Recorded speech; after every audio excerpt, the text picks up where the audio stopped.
joining us here this afternoon, where Commissioner Stephen Corbishley and Chief Inspector Robert Cardwell of the Support Unit are going to be making an announcement on a new roads policing initiative to help address the current spate or the high incidence of serious road traffic collisions and, well, of course, fatalities that we've been experiencing in recent times. Commissioner?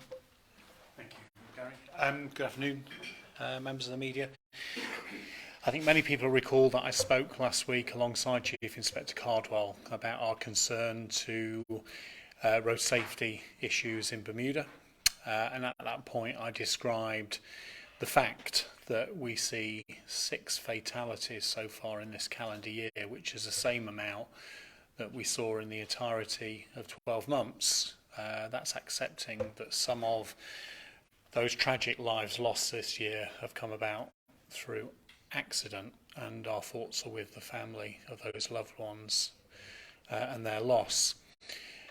But at the same time, we see a significant rise in the number of serious injury collisions, both involving bikes and cars, which is far in excess of where we were last year. And one only has to look on social media to see the concern, the number of dedicated sites such as Bad Driving Bermuda, the number of clips to see that we have got problems on our island. And whilst this is not new, there seems to be a build-up that's happened since the period that we've come out of lockdown, and we've seen excessive speed around curfew checks and so forth. Now, the BPS's primary role is to protect life, and that also involves protect people from serious injury.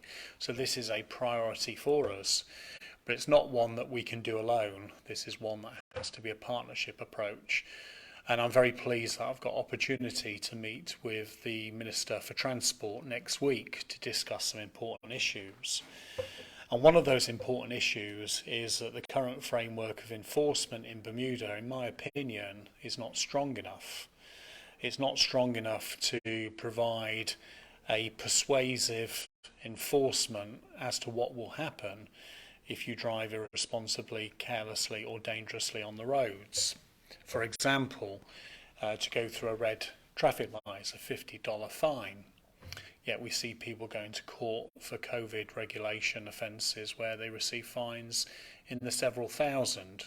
And whilst that's not to knock anything around the COVID regulations, because it's important for the country, when somebody jumps a red light, they put not just their own, but they put the lives at risk of others. So that we have a significant imbalance, and it's one that we need to address in regards to the penalties. But the BPS have got a responsibility. We are the primary law enforcement agency. We have a roads policing unit. It's important to note that that roads policing unit are not solely just out on the roads. They also investigate matters such as fatality and serious injuries. So it's quite a significant challenge for us. But we today will launch Operation Vega, which Chief Inspector Cardwell will talk about shortly. And this is an all-service response to address some of the issues going on each and every day on our roads. And Chief Inspector Cardwell will describe exactly tactically what we're going to do.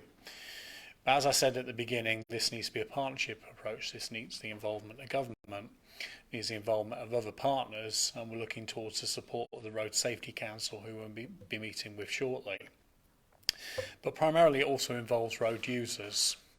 And it's a point that I said last week about personal responsibility. Personal responsibility when you get on a bike, personal responsibility when you drive a car.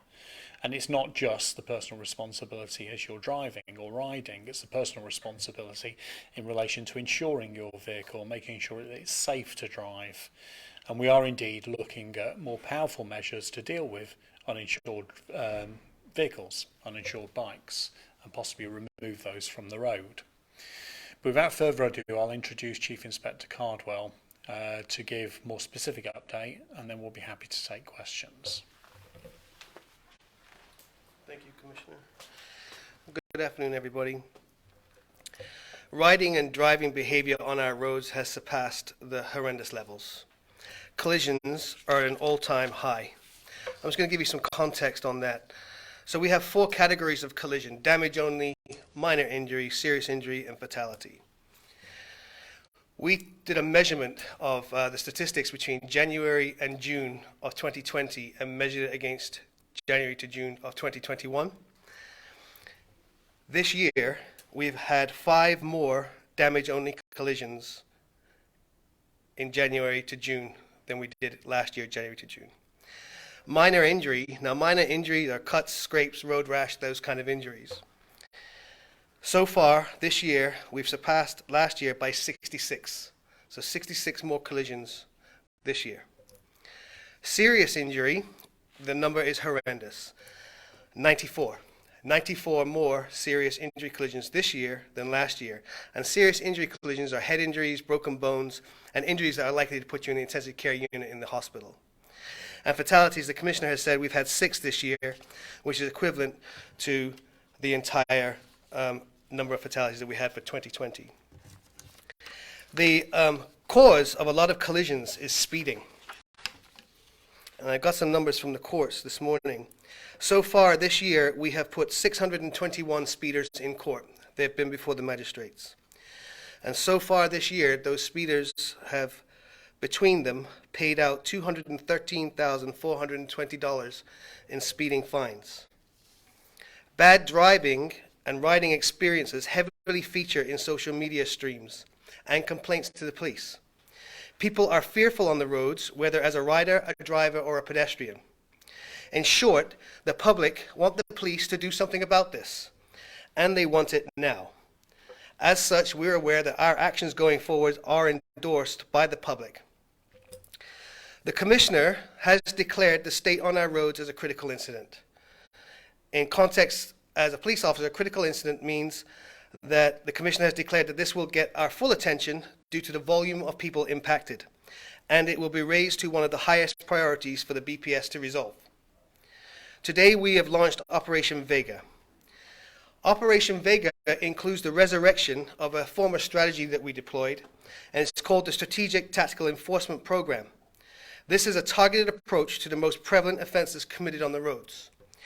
Today, I have circulated amongst my colleagues that the offenses that we are going to target are helmet offenses, not fastening your helmet, driving without reasonable consideration, that is not using your indicators, cell phone use whilst driving, driving without due care and attention, and stop sign and red light offenses. Going forwards, I look forward to observing a robust, visibly effective policing presence on the roads and working towards bringing some calm to the current road networks. Let's add one further comment. It's a comment that I've picked up a couple of times because, quite rightly, Chief Inspector Cardwell's just highlighted the statistics. Is that certainly we're comparing this year to last year, and we had a period of lockdown, so one could argue the figures are always going to be higher because of that comparative data in 2020 of lockdown. Well, even if you remove that, the data does show that we've seen a spike. But let's not kid ourselves. We've seen a spike. All of us are out on the road every day. All of us know it's different. All of us are reading stuff on Burn News, Royal Gazette, TNN about collisions. So while statistics are valuable and it's showing an upward trend, I think the community is fully aware of what's taking place, not least because the conversation on social media, I would suggest this is the most important issue. So I'm quite happy to take questions. Sarah? Hi.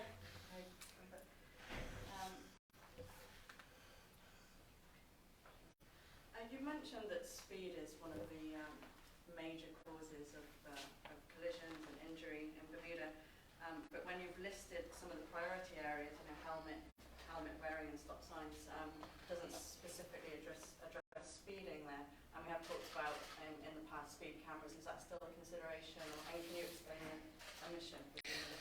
Yeah, I haven't listed it as a specific targeted offence. It's constantly a specific targeted offence. So our roads policing unit, all they do is go out and shoot laser and catch speeders. They do that every day for a number of hours in the day.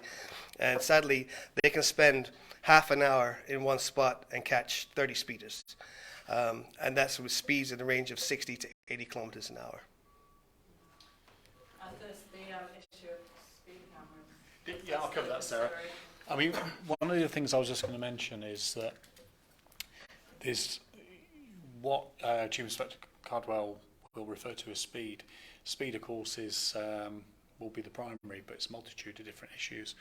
And what we've seen, certainly in fatalities involving bikes and so on, the issue about helmets being properly fastened and so on.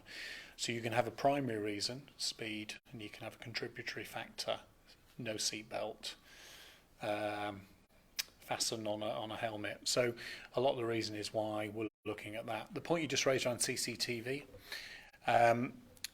there's an ongoing program of work which I've covered before around upgrading the CCTV cameras across Bermuda, which is challenging because the nature, weather of Bermuda, corrosion and so on, and that work is ongoing. But we're in discussion with the Minister for National Security about what CCTV looks like for the future and how that can be encompassed to take into account speed cameras. And my preference is average speed cameras, so it calculates your journey. That needs to take into account things like registration plates, so it's about getting it right with TCD and making sure people have the correct registration plates. And there's a lot of other things to do. Now, that's not going to happen overnight, and we're still in a period of austerity, but there are some models out there which are self-sufficient financially, where the ticket process, but people also need to be aware that it goes back to a point that this applies to everybody.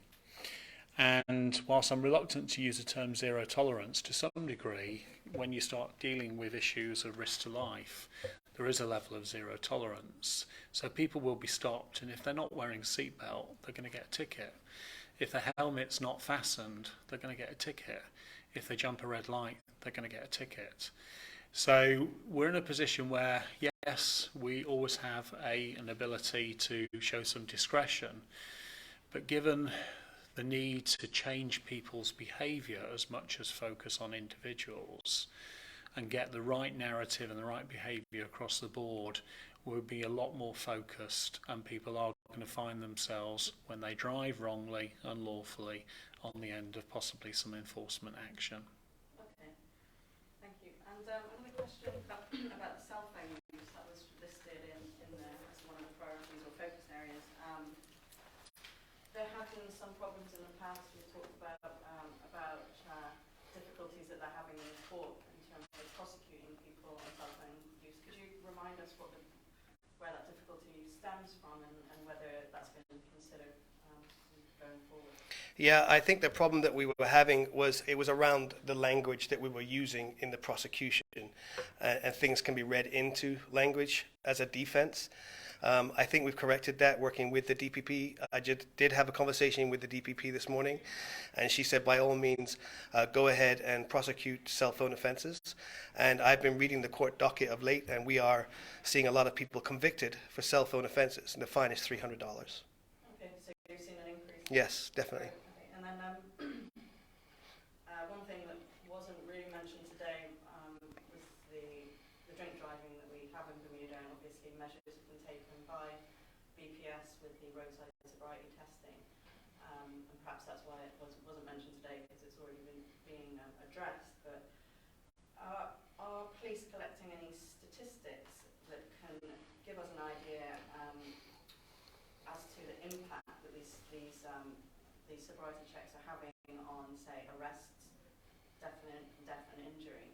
Are there any solid stats that we can say, well, you know, before we had the stops, there were this many deaths, and now there are this many? Are stats being collected on that?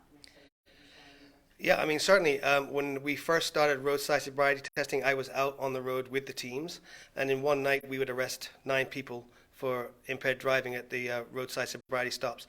Now, I can tell you that we've done roadside sobriety testing twice in the last 4 weeks. 2 or 3 weeks ago when we did it, we got 1 impaired driver, which is quite a reduced number. And we did roadside sobriety testing last weekend, and we got none. Now, there were several people that were tested because they'd had 1 or 2 drinks, but they passed the alcohol analyzer on the street, so they were never arrested. I don't know what's causing the number to fall. It could be a messaging. Certainly, when we say we're going to go out there and do roadside sobriety testing, we know through social media chatter that they're out there saying, hey, the police are out there, don't drink and drive. So those messages do get out there. That might be having an impact on it. I don't think there's anything else that's impacting that. I think so. I mean, we can get statistics for you. Like long-term ones, you know. Yeah, over a I period. mean, I have a personal view of advertising where we're going to be doing drink drive stops is pretty much frustrates the process, and somebody must be really drunk to go through because I've obviously forgotten where we've advertised it would be. And I think we need, and I hope to have discussion with the Minister for Transport about these very issues, that police officers should be equipped to be able to deal with drink driving in any situation, which we can if we find somebody that's unfit. But I think we've also got to accept, which is what we should be doing, is that we don't want an agenda that's solely based on enforcement. We want to see community change, we want to see societal change. And we do know that there are premises that offer collection services for people who want to drink in their establishments, which I wholeheartedly support. Allow somebody to go along, no designated driver, and people enjoy themselves. But people are offering themselves a designated driver. So I think between the midst of statistics and what we're doing, I genuinely do think there has been a cultural change around drink driving. People are a lot more conscious of it. And I think you've got to shift away from just being conscious because you're going to get caught. It's actually getting people conscious because it's dangerous. And it's dangerous for them and it's dangerous for others. And I think that's why people like Mr. Moreno and others, we've got to get the human side of some of these tragedies across. So the 6 people who died this year, we have 6 families and extended groups, friends who have not got that person in their life anymore. And those are the stories that I think we need to get across more to actually get people to think, ride, drive differently and take care. And there's an old cliche, but better to arrive late than not at all. Yeah. So just to put some further context on the impaired driving thing, as the Commissioner said, by law we have to advertise where we're going to be. So everybody has the heads up as to where we're going to be. And we don't get the impaired drivers coming through our roadside sobriety checks, but we do catch them outside of the roadside sobriety checks in other areas. So there are impaired drivers still being arrested, just not in the roadside sobriety checks points. The third lane issue is, you know, we don't have huge roads in Bermuda and Yep. everyone's in a rush. Is Yep. there any, Yep, I mean, just for clarity, there is no third lane. And that's why we've listed driving without due care and attention as one of our priority offences, which will include third laning. Okay, great. Any other questions? Thank you all for attending this afternoon.